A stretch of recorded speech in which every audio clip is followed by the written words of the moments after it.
Welcome to Reason for Hope. My name is Adrian, and I'm in a new studio right here in Tucson, Arizona, Calvary Christian Fellowship of Tucson. Pardon our dust, as they say. We are moving to a different location in our building complex, and so new room. Moved all the equipment this weekend, and so hopefully we won't have any major tech issues, but welcome for tuning in. This is Apologetics Monday.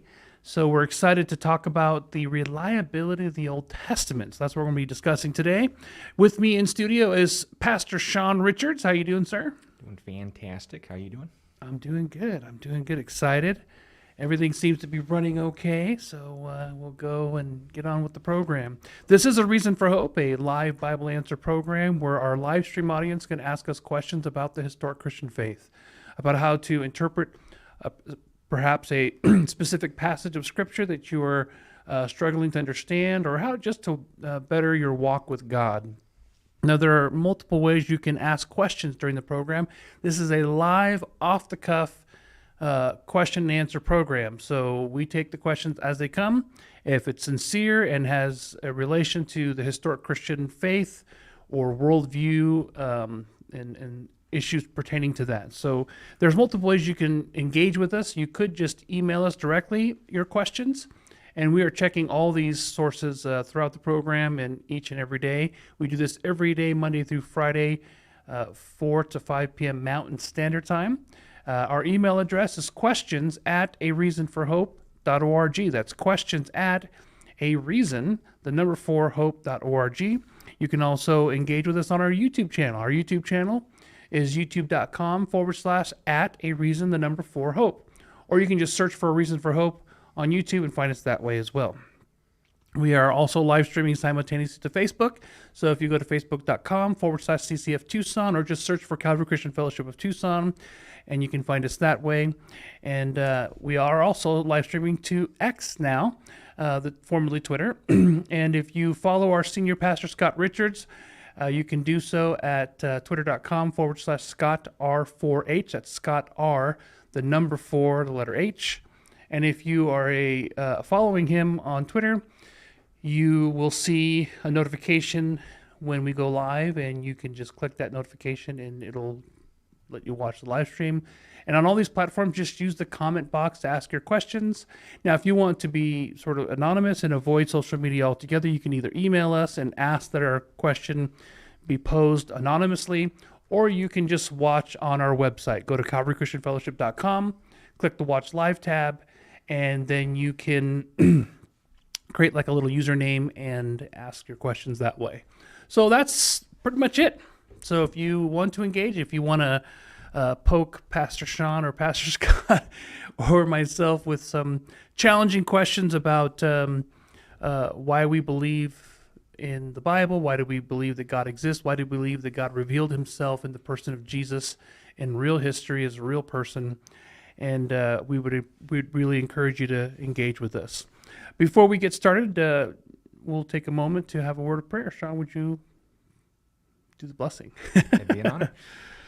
Dad, thank you that we have the honor to talk about how you've dealt with your people throughout history. I ask that you'd give Adrian and I wisdom, gifts of prophecy, and the favor of the listener to not only receive this information, but use it in evangelism wherever and whenever possible, even if it's just their own assurance. Remind us that we not only have reasons to trust you, but that reality itself is conforming and reminding us of that very fact. Allow us to be consistent as we call others to be as well. And we ask that we'd also be clear in presenting it. We pray this in Jesus' name. Amen. Amen. That is true. So as I said, today is a Apologetics Monday, and we're going to be discussing the reliability of the Old Testament. And when we say reliability, what we mean by that is that the Old Testament is, number one, what the authors originally presented or wrote. So there's a preservation, but also, and what we'll be probably highlighting more today, is it historically accurate? Is there history there, and does it present that history with reliability, with integrity? And so that's one of the things that we'll be touching on today. So without further ado, Sean, you want to get started? Or Yeah. And I'll throughout this time, I'll try to poke the bear. If you don't mind, I'll try to ask questions as if I were sort of a kind of like a skeptic, but Yeah, we'll do our best and try not to do it too much because there's a lot of information to cover. right, But right. we'll obviously leave time at the end to discuss the two most common objections that I deal with anyway. And if you have any others you can think of, feel free to shoot and I will try to dodge. Now, when we're talking about reliability of any historical text, obviously what they're looking for in examination is evidence. And this is going to be the same lecture that I give the junior hires and our high schoolers. So if you start crying, understand that kids are able to comprehend this too. When we mean evidence, it's oftentimes presented as a word that just means what brings conclusive 100% certainty, when the reality is that no evidence can actually accomplish that. When we say evidence, we're referring to anything that would make something else more likely to be true. Generally, when we are talking about history, we're referring to people, places, and things that line up with more than one source. There are ways we examine this. We look at the earliest possible sources. In the case of the Old Testament, obviously, it's referred to as old for a reason. We're dealing with about 4,000 years for the most part of history in the past. Now, that, of course, is not going to give us a lot to work with, so we need to be aware of the fact we don't have as much evidence to support it as the New Testament.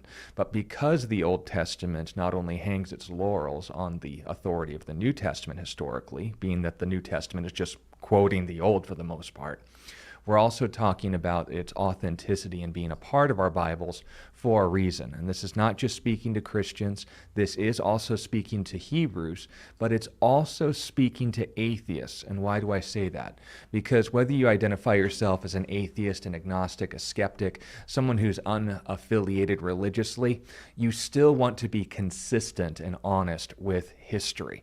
And if you are willing to acknowledge historical information, even if there are supernatural elements in it, then believe it or not, you're not compromising your core values, because historians that we regard today, like, for example, the so overrated Herodotus, one of the first historians, in fact, was one of the most bizarre individuals in history when it came to his method for gathering information.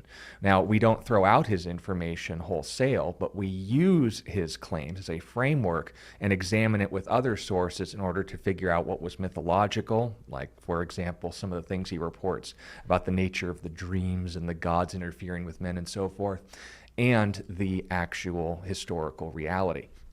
So even atheists can acknowledge everything that we're about to talk about here, sans the Jesus part that we'll, of course, use as our ultimate authority at the end. So when we, again, say evidence, we're not saying, I put this information down, therefore I say 100% conclusive reality. What I'm actually saying is, here's reasons for us to believe the claims in the Bible, the Old Testament in particular, the same way I would treat any other collection of historical documents. That's what they claim to be. That's what the authors and, of course, the culture that they came from claim them to be.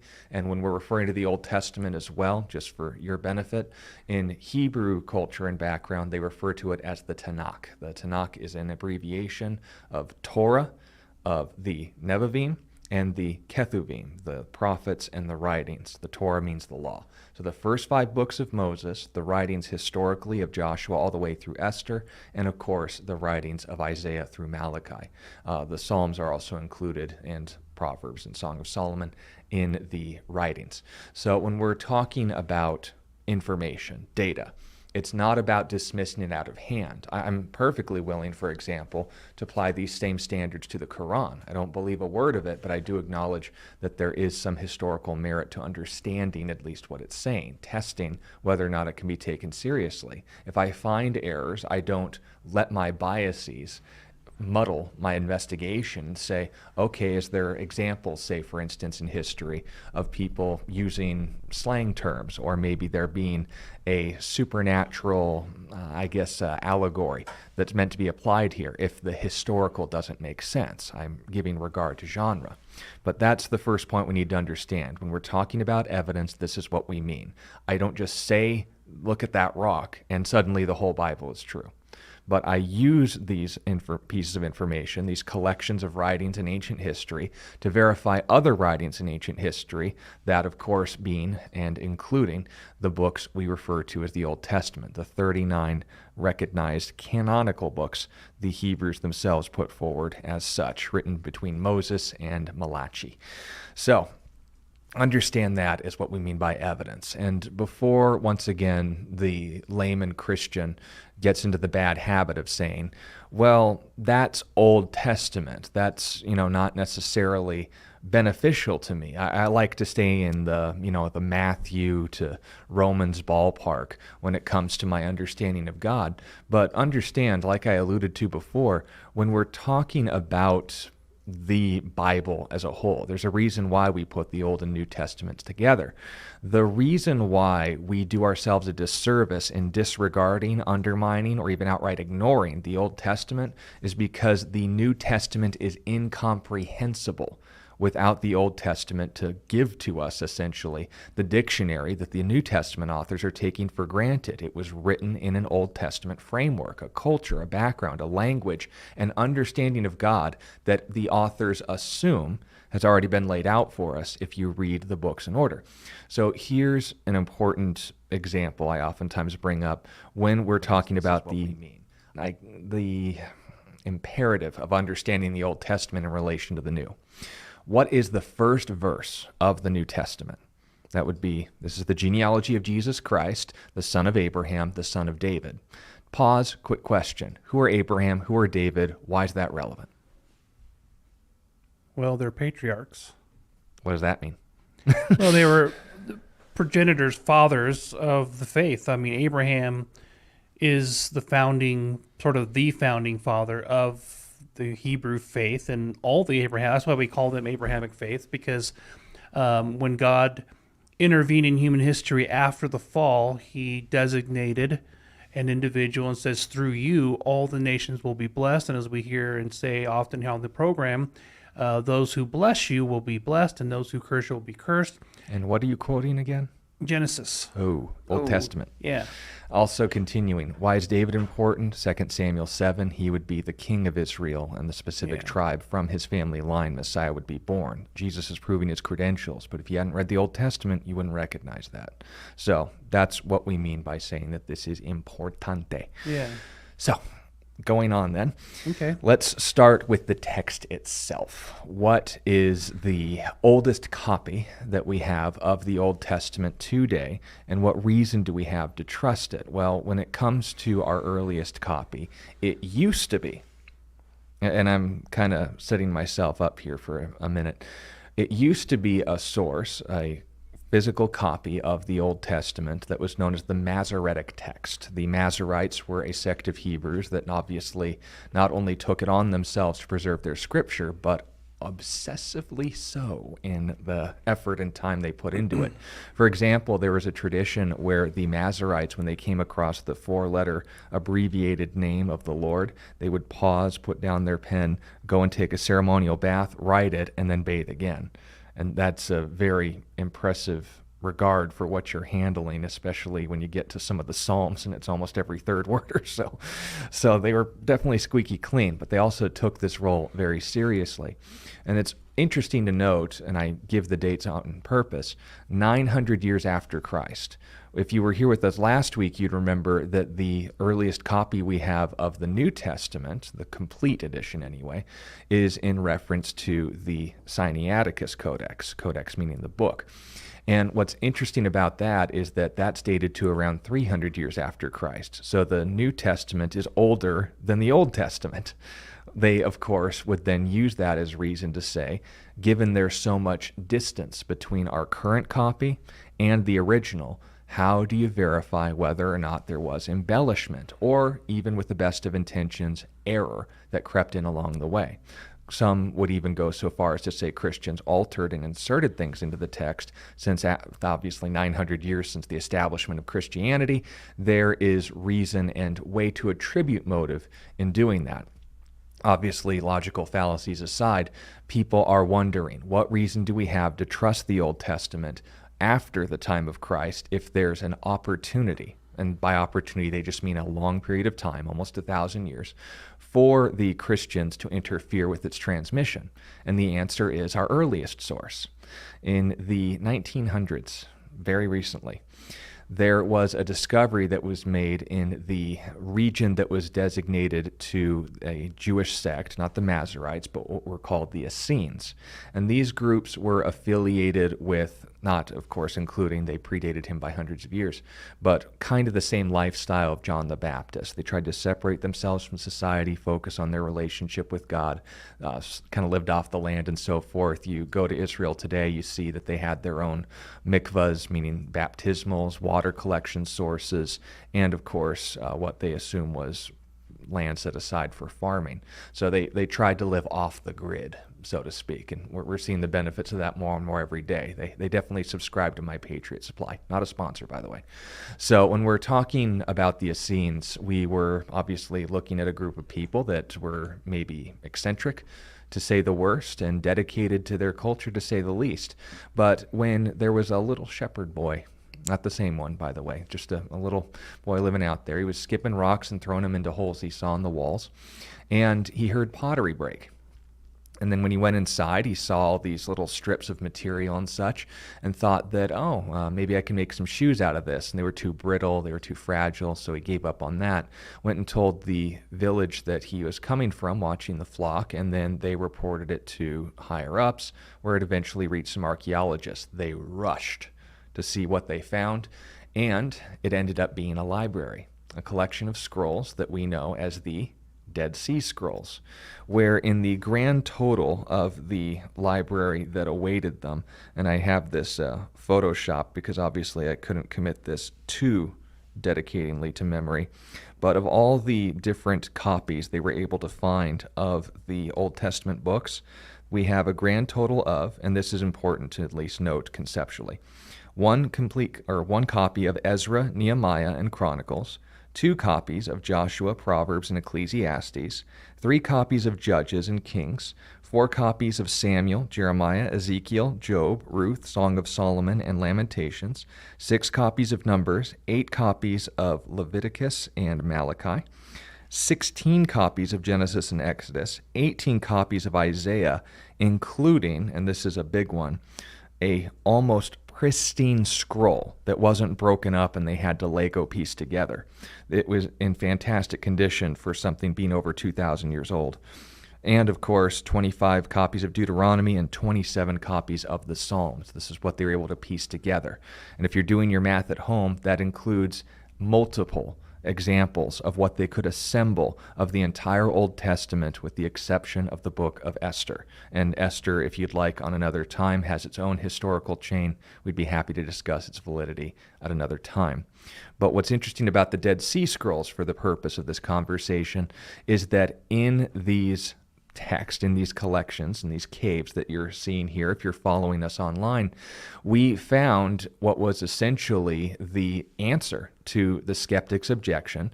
How do you know that there wasn't some alteration between the introduction of the New Testament and the Masoretic text?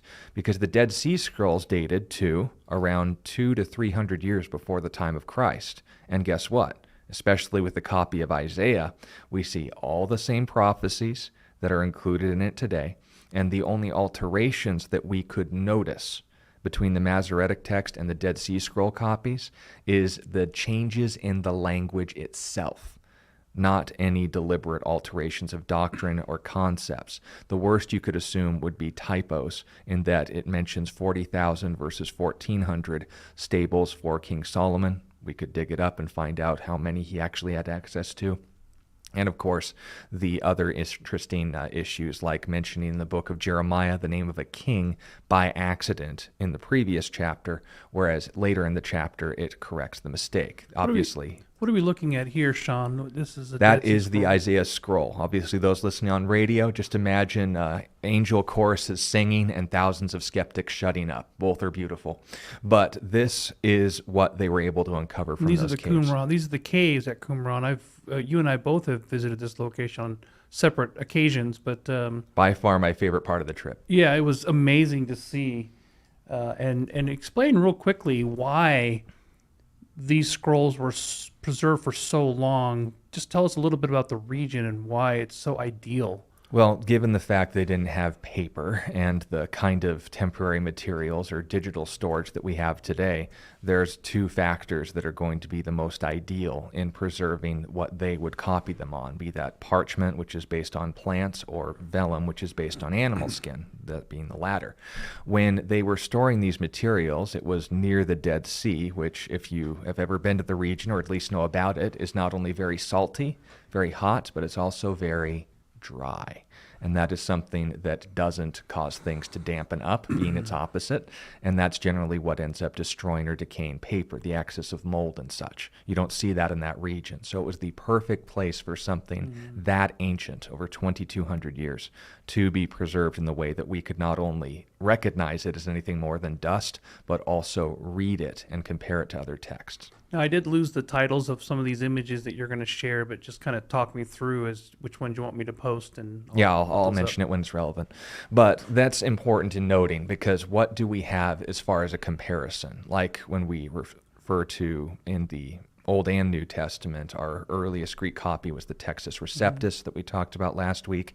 Between that and the originals, that's a very long time, and an open question, not a conclusion, but a question, what changes crept in over time. If you can demonstrate between the Textus Receptus to Sinaiticus, which would have been 300 to 1700, about 1400 years, a consistent transmission of writing, that gives us more reason to trust it wasn't tampered with than less. In the same way, we have over 1,000 years of history, 200 years before Christ and 900 years after Christ, and you see both texts virtually identical, not just in what books are and aren't in them, but also, most importantly, what's in the books themselves. So it's important to note this, and I'll just mention it because we've had a lot of cultists harassing us recently about it. The claim that, well, the Essenes also had the books of the Apocrypha, and they also had books that were written by them in reference to the end times and what they believed the Messiah would do, which were decidedly false. Why aren't those in our Bibles? Because we're not examining whether or not they had a proper understanding of the Bible. We're looking to different cultures and different sources of the Bible and asking if their version compared to ours is valid. If you want to examine their theology, if you want to examine their understanding of the canon, if you want to understand their addled brains in terms of what separation from their Hebrew societies did to them and how it kind of made them loopy in terms of the end times, which again, you see with people living off the grid, not universally, but the stereotype, then we can have a whole separate conversation as to whether we should all become Essene Christians. But if you have a group, eccentric or not, copying the scriptures, and we have scriptures, the same scriptures, and those scriptures say the same thing over a period of time, that's what we're asking. So, that aside. Now, once again, with the text then, with over 1,000 years, 1,100 to be precise, of setting up an unreasonable claim that, of course, the transmission's been reliable. You have over 1,000 years of reliable transmission. The only changes were to the language itself. What then gives us reason to trust what they copied? Because you could still copy mythology. There's the Greeks who copied the Theogony and Homer's Iliad and Odyssey. There's Hindus that copied the Bhagavad Gita and so forth. Just because it's copied over a long period of time doesn't mean it's real. Yeah, you're saying that just because a document has integrity in the sense that it's been preserved does not necessarily mean that the original authors were intending to write history. They could have been making up history. So how do we verify, just because we have what they said confidently, what is it that makes what they said historically reliable? And that's where evidence comes in. We look for people, places, and things that line up with what they said in the most basic sense. And naturally, since we're talking about things over 4,000 years ago, that obviously gives us little to work with. Less so with the flood and more so with very specific details. So if you run into a skeptic who's going to say, the only reason I'm going to trust your Bible is if you can prove to me beyond any doubt that, of course, every single syllable, every single name, every single individual is supported elsewhere in the same detail, if not more so, all of history is thrown out, including the fact that they woke up this morning. It's unreasonable. But if, on the other hand, we have more reasons than less to trust it, and this is where the skeptic subjectivity is going to come in, you could at least acknowledge it as history the same way you would as Herodotus, even though the majority of his accounts were based on people having visions and dreams and being high on shrooms and such. You can claim the same for the Bible. I don't frankly care. You will when God calls you to account for it. But the idea is what? Be consistent. If we hear information from a historical source, or at least what claims to be a historical source, examine it and see what facts you can at least acknowledge. So let's start with the earliest that we can verify. This is not, of course, going out to and beyond the concerns people have about, there's all these flood accounts and such, and we'll get to that in a minute, but just vague comparisons to broader cultures, we'll deal with that more in a moment. But when we're talking about the actual individuals and details given about their lives, does it actually fit, or are they committing what's called an anachronism? They're making a claim that doesn't fit the time, which is common if you're at a different time and reading into it things you take for granted today that weren't there back then. For example, if you were to talk about crossing between what we would know today as Siberia and Alaska by land, that either means that you were a very long time ago in a galaxy not so far, far away, or you were, of course, writing firsthand information, and this was going to be around 3,000 years before Christ, when that was still solid ice. Yeah, the Bering Land Bridge, I think is what they call it, right? Yeah, and then if you were to take another point of comparison and say, oh yeah, they crossed on boats from Siberia to Alaska, then you would say, oh, that's anachronistic. If you're claiming it was at this time period, that wasn't there. So we're talking about very, very old stuff. I made a joke last week about a T-Rex holding an M16 storming the beaches of Normandy. M16s weren't around in World War II, among other things, but that's the point. So anachronisms. When we're told in Genesis chapter 12, as you mentioned, the introduction of Abraham, God's first word to him is to come out from Ur of the Chaldees and go to a land which I will show you. So already there we have 4 claims. A man named Abraham existed, that he was currently living at an established civilization called Ur, which was in the Chaldean region. Today it would be called Iraq or Babylon. And of course that he was to go to another established civilization he was aware of, the land that I will show you. Not just a plot of land, somewhere he could live comfortably. So 4 claims there. Abraham, Ur, another land, Canaan in this case, and of course that both were legitimate civilizations. Can we verify that? Well, if you could bring up that little triangular blue thing with the horsies on it, this is what's going to be known as the Banner of Ur, the blue one. It's got a lapis lazuli on it. Yeah, that one. That one? This was not only is available for viewing in the British Museum today, but that was dated to the time of Abraham, more or less, noting around 2000 BC. And what's interesting about it is you see the technology that was used in producing that kind of artifact. Obviously, we like to brag about our abilities in Photoshop today, but they didn't have tutorials. They didn't have a little Minecraft chart that showed you this is how you handle these metals and how you don't. They had learned these things and had very precise tools and equipment for handling these kind of materials without breaking them, and doing so in such a way where they would be preserved, engraved into stone. And guess where that was located? In Ur, the city. That's what the word means in Aramaic. The city that was, of course, designated as where Abraham would have been living. It's pretty original. What do we want to call the city? The city. Yeah, the noise. There was another joke about Judah's sons. Was it Uz or something? But who am I to fault for naming children? The point being made, though, is this.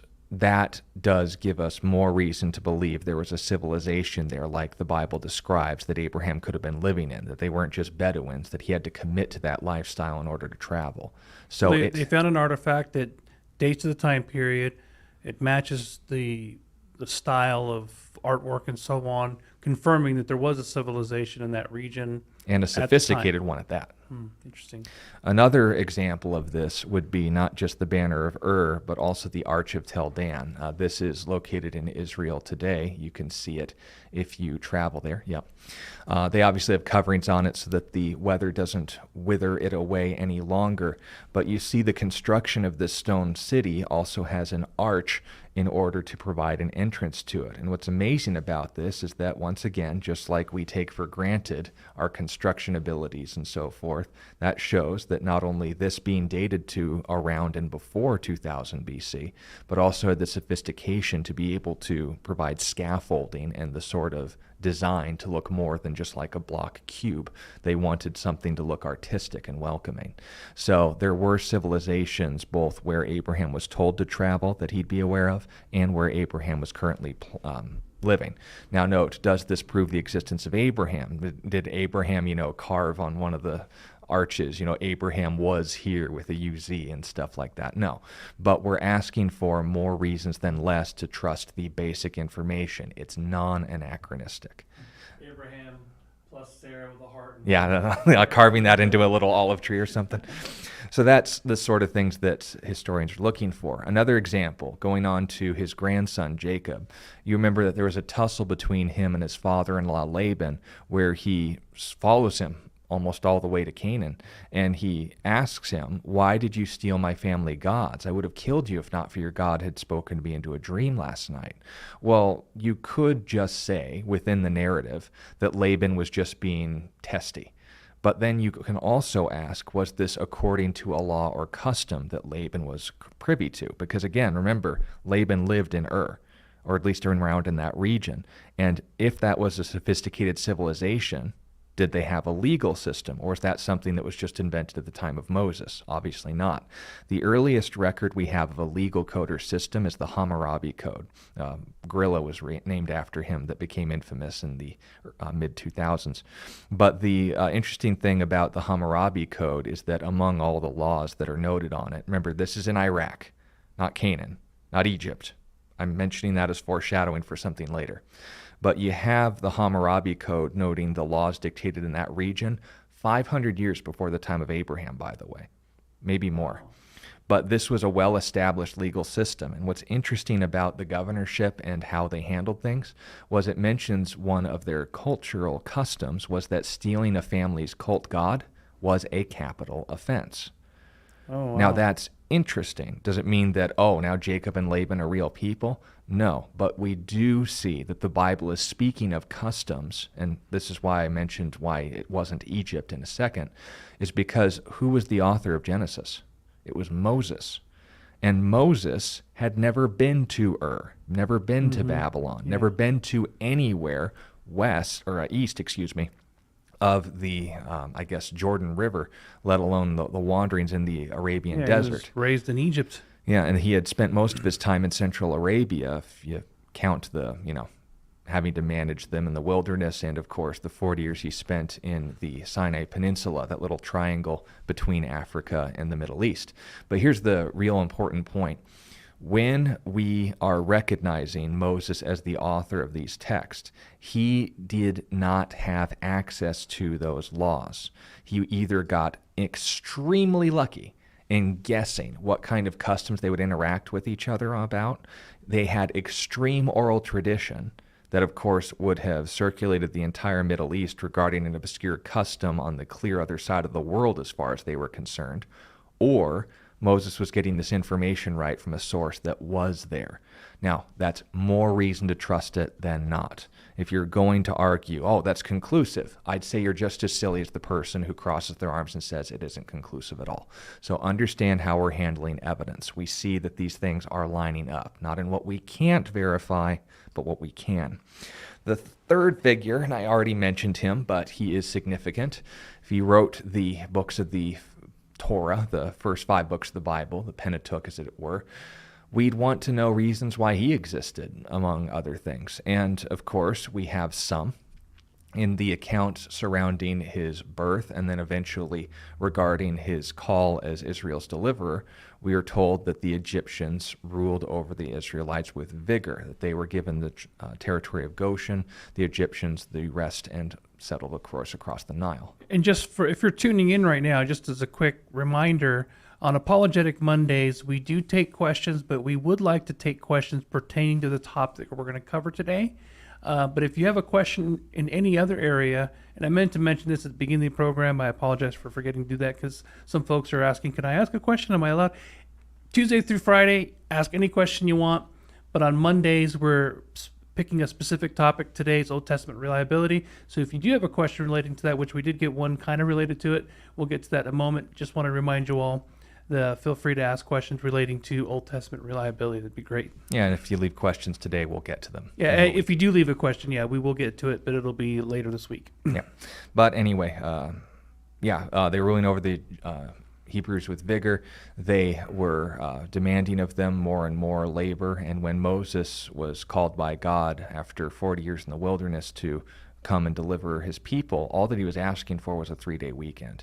You didn't even necessarily say, as we saw in Prince of Egypt, just let my people go, full stop, at first. Pharaoh became more and more belligerent and arrogant, and God had to keep calling him up short, a la the plagues. We'll get to that again in a second. But one of the interesting details given in Exodus chapter, I believe it was 5, was the construction plan basically they had to do in light of Moses' call. He told him, that would have been probably 6 or 7, he told him, you guys are idle. So why don't you now have to be responsible for gathering your straw, getting the ingredients, and then, of course, you still have to make your daily quota of bricks. So when they were building these bricks, of course, they tried to do it with what they could, but it became eventually stubble and then ultimately just became muddy blocks. Now, that's a claim archaeologically that we can look up, and it says in the city of Ramses, which we know the location of today. We didn't find anything that fit that criteria, but then they started to dig down to the actual time period that we would expect in the northeastern section of Africa, and found another city that would have been designated as Avaris.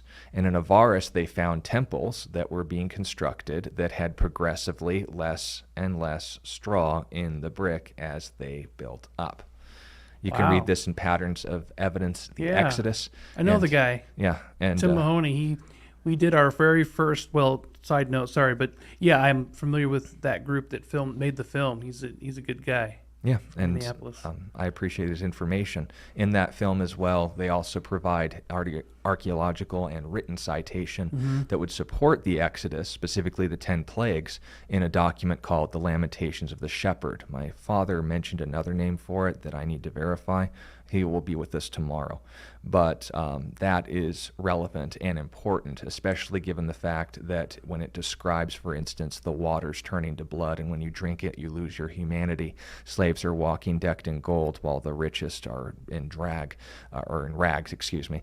But we're talking about some very, very interesting details, not just affirming the reports historically, but also supernaturally, that these plagues actually did take place.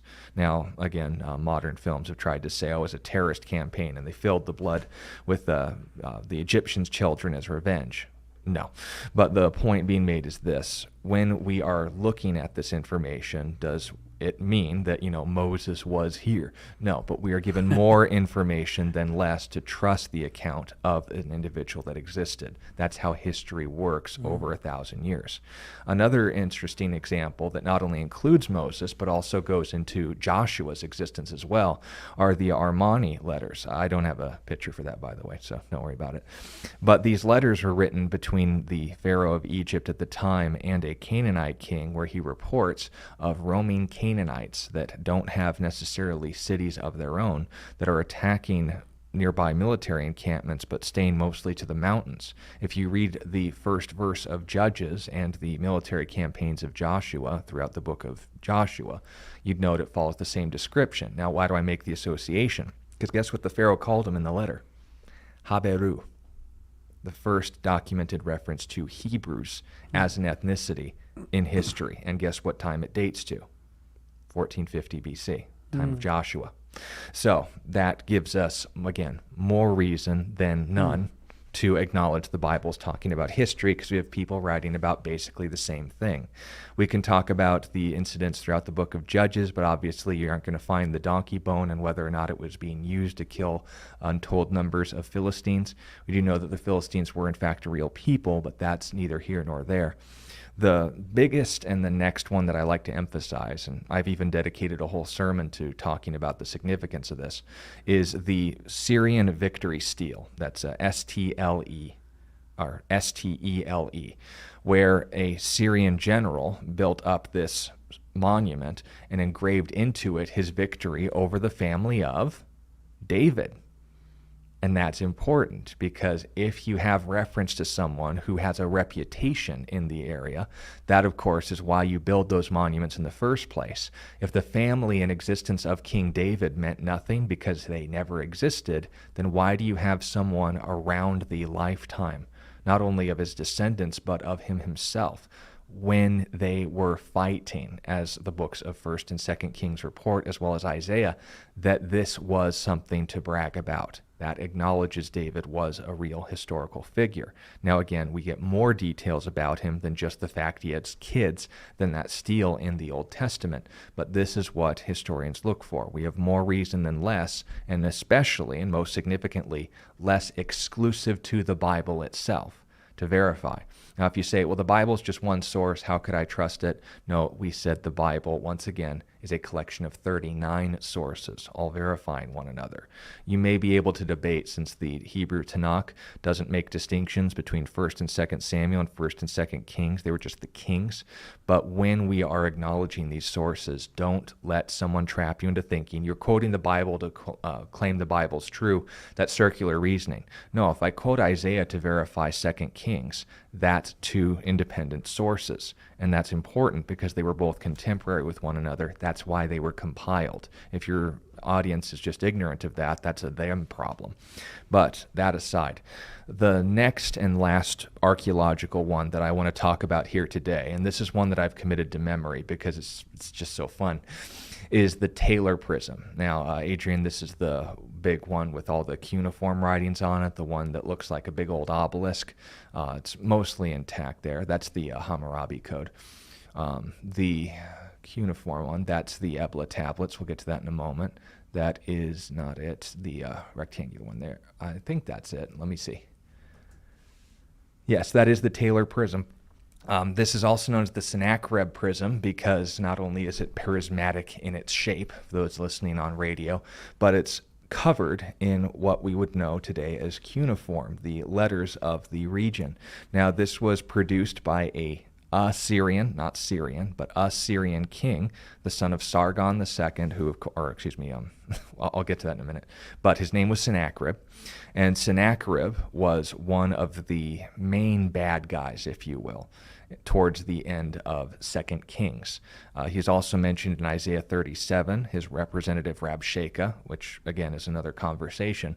But when he was making his forays into Israel, he had taken over northern Israel basically on a whim. This was something that was prophesied. You don't have to acknowledge that. Just note that it did historically happen. But he did not take Jerusalem. And what's noted not only in this stele, but also noting that that is where this stele report ends. After that, he simply returns home and is killed by his two sons as he's praying to one of his heathen gods. But here's the interesting point in this. In the Taylor Prism, what does it report about King Sennacherib? The same thing any other politician's going to report, what they got right. And in his report, he notes that towards the end of his military campaign, that's what kings did back then, they were under threat from Ethiopians, which is a country specifically in North/Central Africa today. But in the ancient world, it was a unified kingdom that was basically considered anything south of Egypt.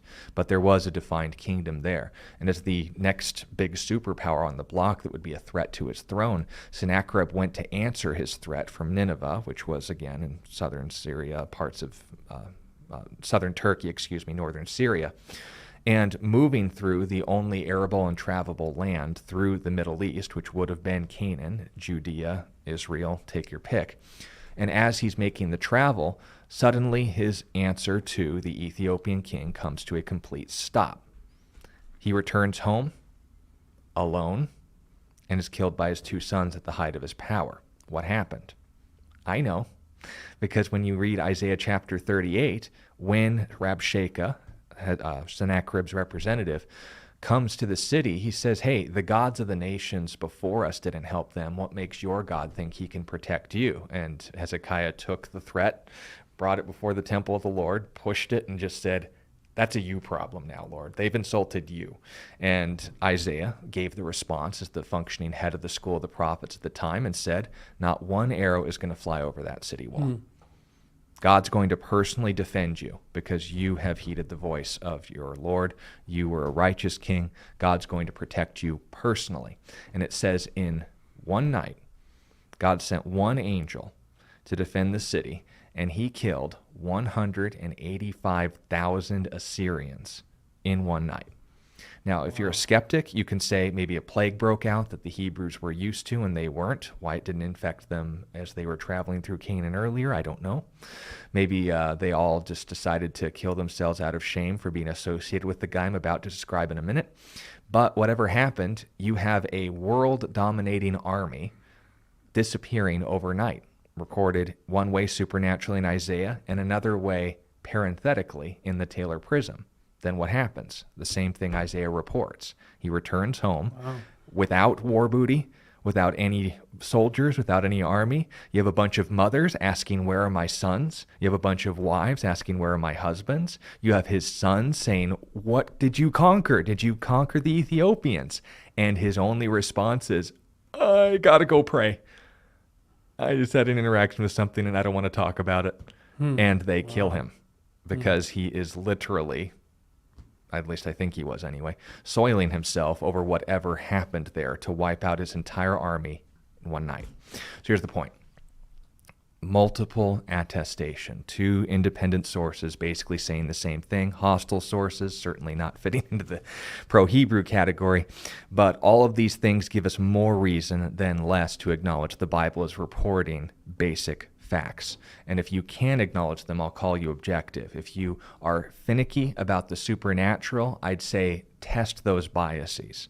But when it ultimately comes down to it, the Old Testament has more going for it than most works of ancient history, let alone mythology, and what they would have going for them, because we can verify them with other customs, other artifacts, other architecture, and other writings that would be dated to the appropriate times that they report. We have more reason than less. Now note, compared to the New Testament, an additional 1,000 years and change ahead of its time, we have way more, don't get me wrong.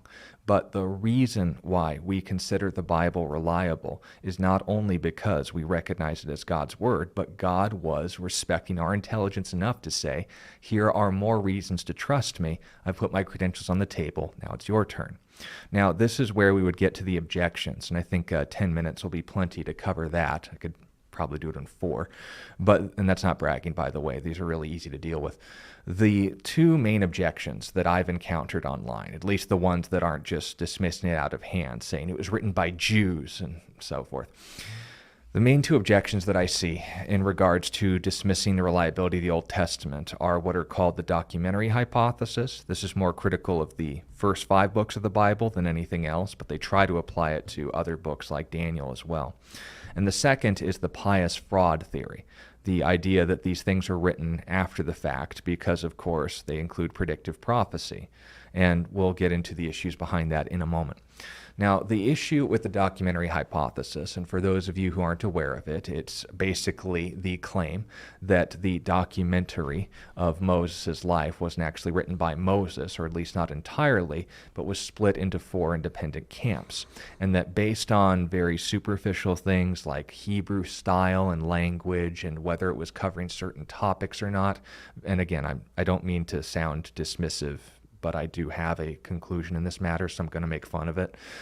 Very subjective reasons for saying this was a part of the Elohist group. This was a part of the Jehovist or the Yahwist group. This was a part of the Levitical group. This is what they call the JEPD theory or something like that. They're meaning that each section of those books represent that group. Yeah, and That grouping. sometimes they'll overlook the fact that they claim all four of the authors were responsible for each source, despite their claims that they were written hundreds of years apart.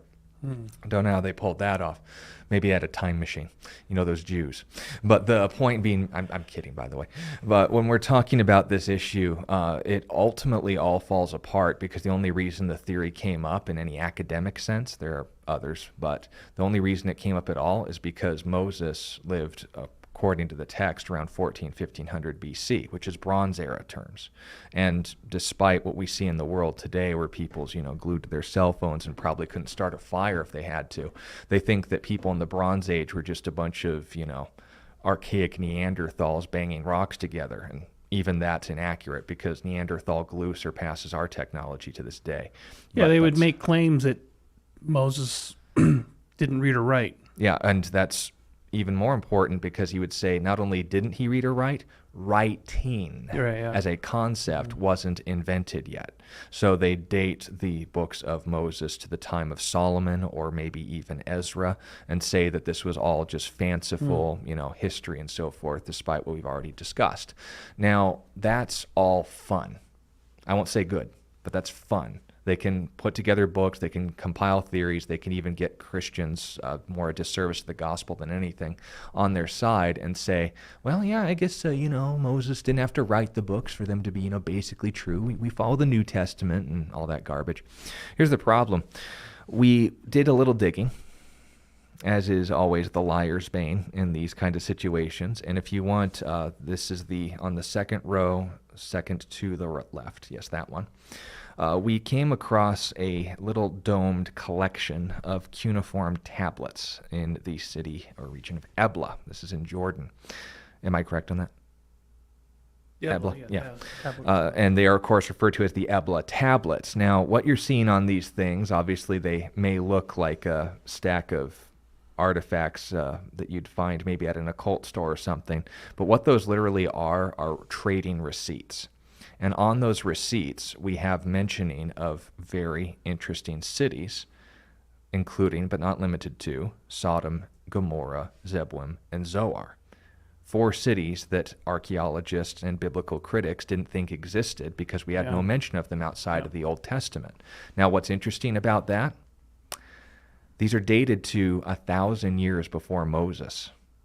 And you have not only writing, but sophisticated CVS pharmacy receipt writing. And if you're listening internationally, they make very long receipts that are reporting on their interactions with the nations around them, showing not only a sophisticated culture and society, see the previous report about Abraham, in southern Canaan, but even more significantly noting that the trade was something they could document in writing that did actually exist. So when they're examining all of these details and saying, but look at all these thick books that come with such I wouldn't say intricate, but invasive handlings of the Hebrew. Look at all of this scholarship that's been put into this theory. Why would you say that the theory deserves to fall down? Because the premise that it was formed on, that language didn't exist at the time, suddenly dismisses all of their claims. For the same reason that, for example, when someone's writing all of these fanciful books on accounts of some phrasing in the Gospels, and we find an earlier account that phrases it differently, that scholarship now goes to the flames. Not because I'm a book burner, but that's been verified as false. Why? Because the Jenga bricks on the bottom have been removed. Yeah. Not carefully, by the way. That's the point. And it's really significant because they found like 20,000 tablets. It's a library. And it's like carved in clay, and so it's permanent. It's never going to go. I mean, unless it gets left out in the Smashed, yeah. rain or smashed. But it's so well preserved, and there's so much information about the society, the civilization, and so many cross references to Things that we just took for granted biblically, but that archaeologists were crossing their arms and saying, yeah. yeah. Second one is the pious fraud theory, which is kind of like it, but based more on a conceptual issue rather than a factual error, and we'll finish with this. The pious fraud theory is the claim that since First word that always follows by something stupid. Since prophecy isn't possible, that these men couldn't have known the future, that the Bible speaks of things like, for example, Daniel speaking of the succession of Persia by the Greek or Hellenistic kingdoms, and describes in detail the succession of Alexander the Great's kingdoms in Daniel chapters 7 through 11. He couldn't have known that. Why? Because I assume the supernatural is impossible. Why? Because supernatural events don't happen. Why? Because the supernatural is impossible. I thought we were the ones with circular reasoning problems. The bias against the supernatural is a working assumption that shows you are unobjective with the text. If Daniel reports accurate information after his lifetime, what do? You test his writings. You don't assume him out of existence, attribute motive to him, or in this case, malice to him, in establishing his credentials as a prophet of God being a fraud. And then, of course, say, despite the fact he got everything right, I can't and I won't acknowledge the plain statements, the plain data, because it has stuff I don't like in it. If I were to be shown examples of evidence for common descent or a transitional form, macroevolution, and so forth, if I were to cross my arms and say, I'm a creationist, I don't acknowledge that evidence because God made it, well, then I would be accused of being anti-science and anti-evidence and irrational and bigoted and homophobic and a Zionist and whatever other name they're going to give to me. And it's ultimately going to stem from unobjectivity, I can speak, on my part, because of prior commitments. But when you do it, it's fine. That's the problem. Yeah, they come to the text with a naturalistic assumption, which is self-defeating. And that's the problem. When you can have something that's historical, you could even argue that, well, maybe they were deceived or misperceived, but it doesn't make the events... Maybe Daniel got really lucky. Yeah, and it doesn't make the events not historical. No, it's you can have if someone were to come up to me when on my next tour in India and say, "Oh yeah, Sai Baba this and Sai Baba that," I'm not going to assume that Sai Baba didn't exist. I'm not going to assume that the person didn't experience what they experienced. I'm going to just question. If I had that bias, I would question their experience. But you don't write the whole story off as never having happened, and you were never in that town, and you were never there, and he never existed, and all. That's the kind of thing that they do. Yeah, and it'd be like when we were asked about Marmari Emanuel, the Australian Orthodox bishop that got stabbed. It would be unfair for me to say he never had that vision of Jesus because I can't test it. We said on the air, I don't know, I can't test it, so I won't say more or less, but I'd say this is what I do know. Well, thanks for tuning in, everyone. We hope you enjoyed the program. This is Apologetics Monday. If you have questions, we'll get to them later on this week. We'll see you again tomorrow, and God bless you. Thanks for tuning in.